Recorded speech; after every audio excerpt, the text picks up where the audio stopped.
What is up, everybody, and welcome back to another episode of the Yu-Gi-Oh! Duel Links Duel Replays series. And today we're going to be on episode 6, and I got you guys 4 epic replays in today's episode. All these replays are related, or they have cards related to the recent mini box, and I can't wait to show you guys these replays. So if you guys are excited for today's episode of the Yu-Gi-Oh! Duel Links Duel Replays series and want this series to continue on and all that fun stuff, as always, be sure to go hit that like button on the video down below. The more likes we get, the more bonus memes I'll showcase, and I am showing 4 replays in today's episode, even though we didn't reach 100 likes in the last episode. But the reason why I'm showcasing an extra replay is because a lot of these replays that I chose are not that long, so it is what it is right there. But hey, 4 replays is better than 3, let's be real here. So yeah, without further ado though, let's get into today's first replay.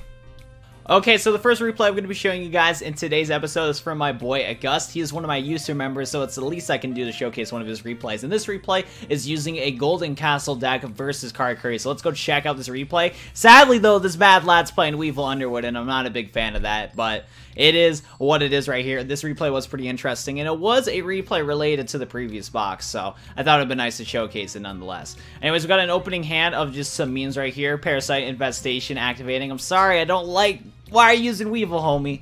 Nonetheless, though, we have a nice pumpkin carriage, 2 Canadias, and a Mage Power looking spicy. Except we're going to set the 2 Canadias and pass turn. Leo's going to normal summon into a Karakuri, that 3-star tuner monster. And of course, you're going to want to Canadia this card right here, because if you didn't Canadia it, this Leo would have been able to go into his 7-star Karakuri monster.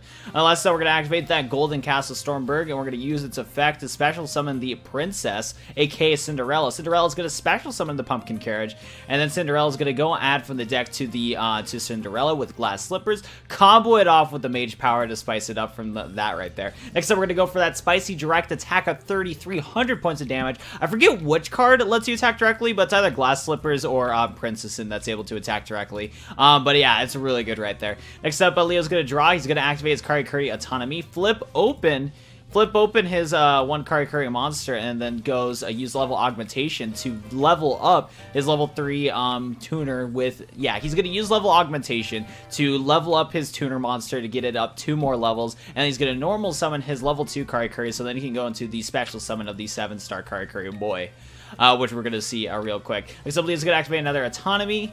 He's going to go into his Shogun, his Karakuri Shogun's going to activate its effect to special summon this 3-star tuner from the deck. That 3-star tuner is going to get switched to defense position, so then Karakuri Autonomy is going to activate on both of them on the field. Karakuri Autonomy is going to play, Leo's going to be able to draw 2 cards, activates a Hatred Aid, but then Leo's going to follow up, or not Leo, Gus is going to follow up with that Canadia to flip down the tuner monster, and then special summon his Canadia from the graveyard onto the field. Next up, Karakuri Shogun is going to flip back open this Karakuri Strategist, which is not really good because now Leo's going to be able to draw another 2 cards with Autonomy if he chooses to. He might not want to do... Actually, he will do that, though, because Parasite's effect won't activate due to the fact that his field is full. Parasite would have activated if he had an open slot of his field, but since Leo did not, he is able to survive another turn. Next up, Leo's going to go attack into the Canadia, but Goldenberg of Castle is going to do something to get rid of that card. I'm not sure why that happened. When opponent's monster declares an attack, destroy attack monster. Okay, that's what happened right there. So this guy was trying to test it out and see if it could work against Canadia, but it clearly did not happen. Next up, Gusto is going to have to banish 10 of his cards. Next up, he's going to try to attack directly with Princess in. Sadly, though, Leo's going to activate Offerings to the Doom, which is going to destroy all the cards on the field, but due to that, Leo cannot draw this turn, so he sets another card face down. Except Golden Castle Stormberg is going to get sacrificed, but luckily, the Mad Lad, Gusto, is able to top deck into Cinderella and has Glass Slippers in hand. He's going to equip Glass Slippers to Cinderella and go direct attack for game. Looks like that Leo didn't have anything to activate from his back row, which is a big oof right there. And your boy Gus clutched it up in this duel, that's for sure. So even though I'm not a big fan of Weevil, I still like you for sending me this replay because it was pretty spicy. I'll give credit where credit's due. It was pretty spicy. Nonetheless, though, let's go move on to the next duel replay of today's episode. So the next replay we're going to be checking out is from someone that isn't called Luigi, but I'm going to call him Luigi throughout today's video. Anyways, so this guy gave us an OTK with Arcanite Magician, and we're going to go checking that out right there. He is playing as the Phoenix versus Taya Gardner. Let's go check this replay out. From what I remember, though, I think technically this replay isn't an OTK, but it's still pretty cool to watch, so let's go check it out. So Taya Gardner is going to activate that Holy Guard. Maybe it's, you know, Gladiator Beast, who knows. But anyways, the Luigi's going to normal summon to his Magical Exemplar, set his Pitch Black Power Stone along with his Mystical Bestiary, and ends turn. Next up, CL. CL is going to draw to his card. It set 2 face downs and sets a monster face down and calls it a turn. Next up, your boy Luigi's going to normal summon Full Helm Knight, combos that with the Magical Exemplar to go for that epic Synchro Summon into the Arcanite Magician. Look at that beast. Actually, I probably need to make a deck video on this guy, because I think I have 2 copies of the Magician. I haven't used it yet, so I don't know. We're going to see. I'll see if I make a video on it or not. Unless the Arcanite Magician's effect is going to activate, it's going to add itself 2 spell counters to give it some bonus attack. And then next up, Arcanite Magician is going to sacrifice. I think what's happening here is that Arcanite Magician, what is the effect that says? Okay, you remove a spell counter from your field, target a card, and destroy it. Okay, so that's why Pitch Black Power Stone is really good for that. So yeah, Arcanite Magician is going to activate. It's going to try to attack into that Assault card. Sadly, though, the face down is going to trigger. It's going to sacrifice the Worm, and then Taya Gardner is going to be milling a lot of cards from your boy. Nonetheless, though, at least on the bright side, though, your boy Luigi's popping all the cards in the field. He got rid of Wall of Disruption, which is nice, and he's going to go for a big attack right there. He's going to activate Mystical Bestiary. Oh, wait, never mind. It was supposed to be an OTK, but this guy surrendered. As you guys can see, basically, Arcanite Magician had 5 spell counters, and due to the fact that it's 5 spell counters, it gained 5,000 attack points, and then he had 5,400 attack, and he was about to go for the direct attack, but his Taya Gardner's player was salty AF and surrendered real quick. But yeah, it was an OTK because of the fact that Arcanite Magician had 5,400. I remember when I first watched this replay, I knew that a surrender happened, so I wasn't sure if like Luigi attacked and then just didn't finish him off with the opponent surrendered, but no,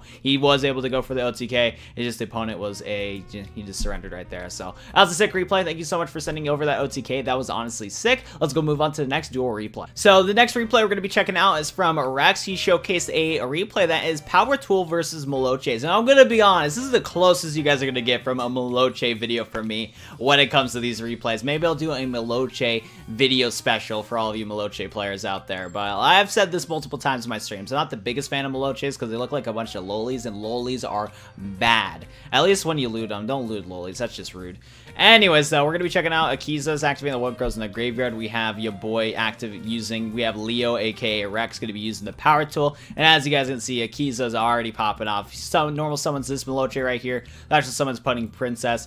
Boom, bada bang, there he goes. Activates the Madolche Chateau. I think that's how you pronounce that word. And we're going to move on. Next up, your boy Rex is going to normal summon Slingin, set 1 face down, and activate Axe of Despair. Activates Double Tool C and D to give his Slingin a big-ass boost of attack. So he's at 3,200 attack and goes for that spicy 1,700 points of damage. Also, there's something peculiar going on right here. I'm not sure why Akiza's using What Grows in the Graveyard with this deck, considering that she doesn't seem to have any extra deck, but maybe we'll find out why What Grows in the Graveyard is in the graveyard in the first place. Unless, though, Akiza's Chateau is going to activate, add backs, Putting Princess back to the hand. Boom, bada bang, there we go. Next up, Akiza's going to normal summon into one of the new Madolche cards, the Magican. I'm not going to pronounce it, but it's a new one. Next up, is going to add Hoot Cake to hand. Boom, bada bang, there we go, and then sets down a face down, ends turn. Next up, your boy Rex is going to activate Slingin's effect, sacrifice the Scope to get rid of Chateau, and then goes for the attack against that new Mule card. Windstorm is going to activate, though, switching Slingin into defense position, which is a bad thing because now, Slingin only has 18 or 800 defense and is vulnerable right now. But luckily, I think this guy got a trick up his sleeve. Next up, Akiza's going to activate Enemy Controller. Goes for that Econ Take, and then goes for another, or normal summons into Hoot Cake, and all Leo has is Mirror Wall, but it's going to be enough to survive this turn, which is really good.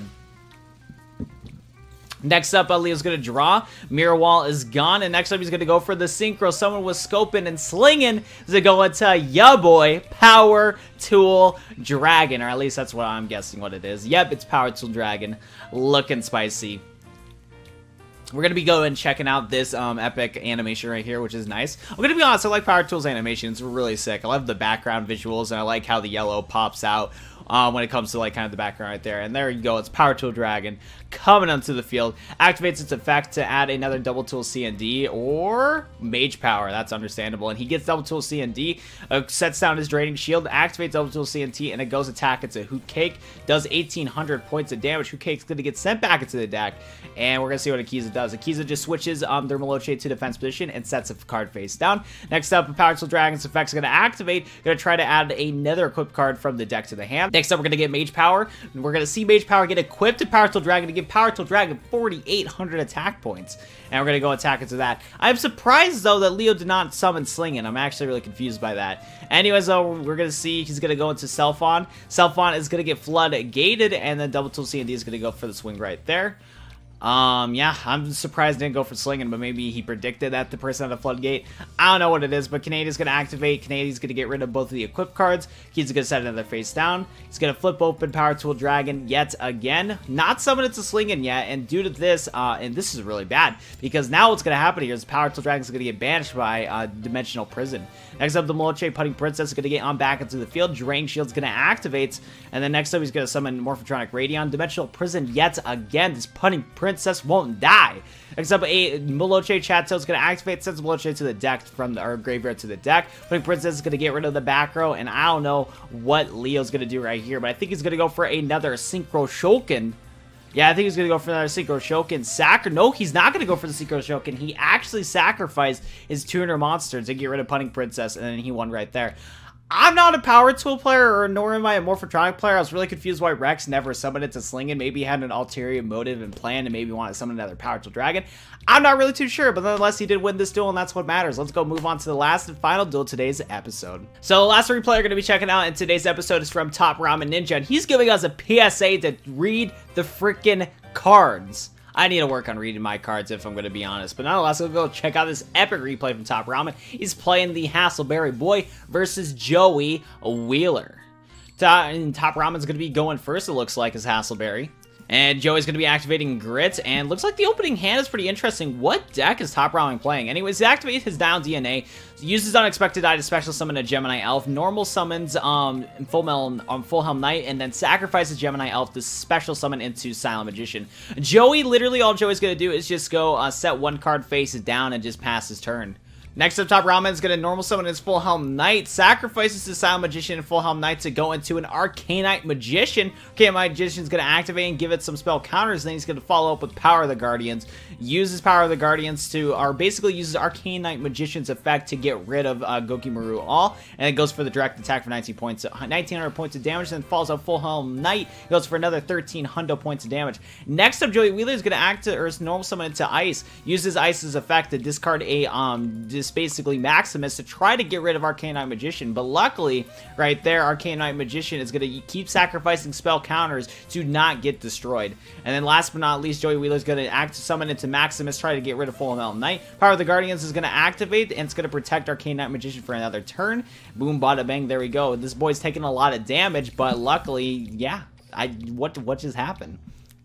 Omega, actually, this is what happened right here. This is what happened. So basically, the reason why the opponent surrenders is because, so due to the Power of the Guardian, if we read this card, if an attack declared involving equipped monster, place a spell counter on this card. The equipped monster against fire attack and defense for each spell counter on this card. If the equipped monster would be destroyed by battle or card effect, you remove a spell counter from your field set. So basically, what happened is that the Joey Wheeler was discarding all of his resources with Ice to get rid of Arcanite Magician, but Arcanite Magician had enough spell counters to protect itself. Then Joey Wheeler, what he tried to do is that once he tried to special summon a Maximus, still didn't have enough ways to destroy Arcanite Magician because it had enough spell counters. He just went to start attacking into Arcanite Magician, but due to the fact that Power of the Guardians gives another spell counter onto the equipped spell, basically what happens is that Arcanite Magician, it can remove a spell counter on the field, then target a card your opponent controls and destroys. Actually, wait, no, I read the wrong thing.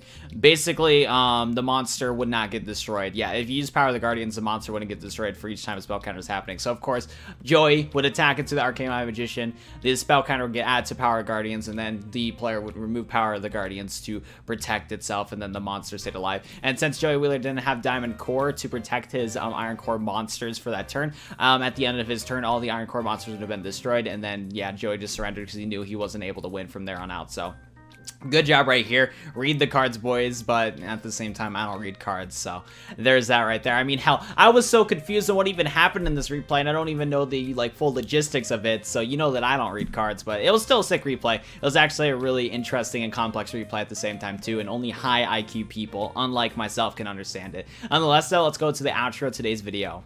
Well, I hope you guys enjoyed today's episode of the Yu-Gi-Oh! Duel Links Duel Replay series. It was a blast to record all these replays for you guys, and I'm thinking about maybe doing like a 30-minute special Duel Replays episode, because I'm gonna be honest, I have been slacking on these Duel Replays, and you guys blessed me with so many Duel Replays, and in my Discord and Reddit, I have so many replays to check out, so I think at some point I need to do an extra long episode just for you guys, so look out for that soon. I might do it on episode 7 or 8. It just depends on if whenever I'm in the mood to do that. So look out for that super long episode of Yu-Gi-Oh! Duel Links Replays. Nonetheless, though, if you guys enjoyed today's episode and you haven't already, be sure to hit that like button on the video down below and subscribe to my YouTube channel for more content from me. I got Yu-Gi-Oh! Projects, I got Pokemon projects coming out soon. And yeah, hopefully you guys are looking forward to that. Nonetheless, though, thank you so much for watching. Hope to see you guys in the next Yu-Gi-Oh! video. Peace!